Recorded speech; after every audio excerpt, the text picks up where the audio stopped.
विषय है पुरुषार्थ चतुष्टय।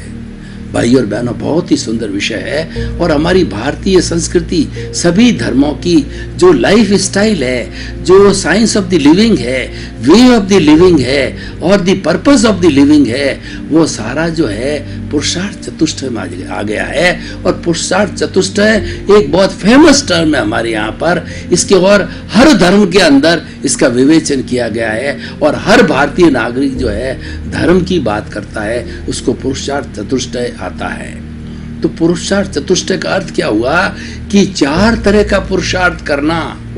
पुरुषार्थ एक जागृति है, पुरुषार्थ एक एफर्ट्स है, पुरुषार्थ से भाग्य बनता है और जो भाग्य, जो पिछले जन्म का भाग्य है वो हम आज भोग रहे हैं और आज जो हम पुरुषार्थ करेंगे आने वाले कल का भाग्य बनेगा। इस तरीके से पुरुषार्थ जो भाग्य में बदलता है, भाग्य पुरुषार्थ में बदलता है। तो 4 तरह के मुख्य पुरुषार्थ सभी धर्मों में और हमारी भारतीय संस्कृति के अंदर बताए गए हैं। पहला जो है अर्थ, दूसरा है काम, तीसरा है धर्म और चौथा है मोक्ष।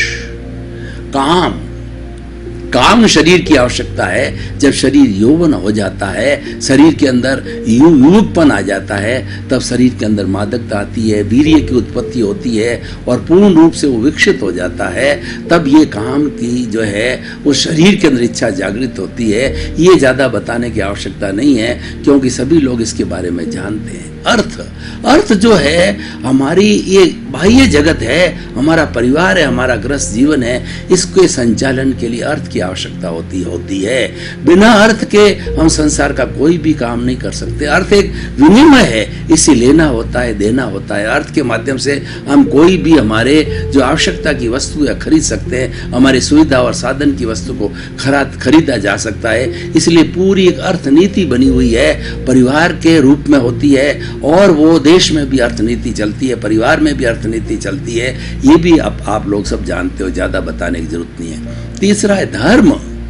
इसके बारे में सांगोपांग व्याख्या करनी है कि धर्म एक ऐसा सेतु है जो कि अर्थ और काम और मोक्ष को जोड़ता है। मोक्ष हमारी मंजिल है, मोक्ष हमारा साध्य है, हमारा टारगेट है, हमारा लक्ष्य है, उसकी प्राप्ति करनी होती है।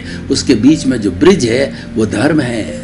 धर्म के लिए कहा गया है कि जो धर्म के लिए चाहे वस्तु सहाओ धर्म, वस्तु के स्वभाव को धर्म कहा जाता है। हर एक का अपना अपना वस्तु का स्वभाव होता है। अग्नि होती है, इसका स्वभाव ताप देना होता है। पानी होता है, इसका स्वभाव शीतल होता है।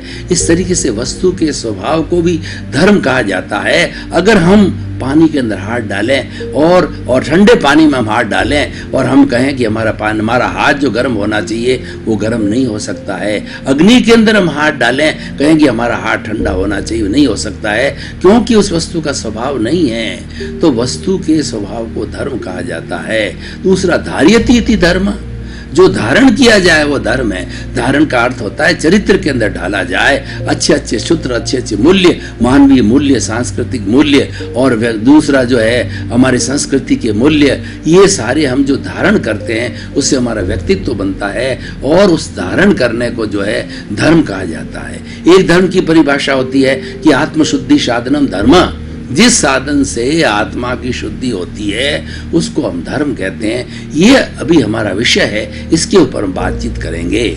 आत्मा की शुद्धि कैसे होती है और अशुद्धि कैसे होती है। आत्मा तो अपने साथ में अशुद्धि लेकर के आई है। जन्म जन्मांतर से आत्मा के साथ के अंदर लिंग शरीर के रूप में, कॉजल बॉडी के रूप में, कार्बन शरीर के रूप में, राग द्वेष के रूप में, कषाय के रूप के अंदर, क्रोध मान माया के रूप के अंदर ये अशुद्धि जो है जुड़ी हुई है। इसको दूर करना हमारा लक्ष्य है और इसको दूर करने के बाद ही हमें मोक्ष की प्राप्ति होती है, हमारे लक्ष्य की प्राप्ति होती है। तो धर्म क्या करता है, इसका शुद्धि करता है। धर्म एक ऐसा डिटर्जेंट पाउडर है कि हमारी आत्मा के साथ जितनी भी कार्बन शरीर के रूप में अशुद्धि होती है वो उसको दूर करता है। अब प्रश्न ये है कि उसको दूर करने के लिए हमारे पास क्या विधि है। जैसे कि कपड़े को जो हमारी जो वॉशिंग मशीन होती है उसके अंदर कपड़ा डाल दिया जाता है, डिटर्जेंट पाउडर डालते हैं और पानी डालते हैं तो पानी का घोल बन करके वो डिटर्जेंट पाउडर जो है अपने आप जहाँ पर गंदगी है उस स्थान पर पहुँच करके उसकी सफाई करता रहता है। उसी तरीके से धर्म जो है वो सफाई कैसे करता है कि हम यहाँ अक्रम विज्ञान की बात कर रहे हैं। दो तरह के विज्ञान है, क्रमिक विज्ञान और अक्रम विज्ञान।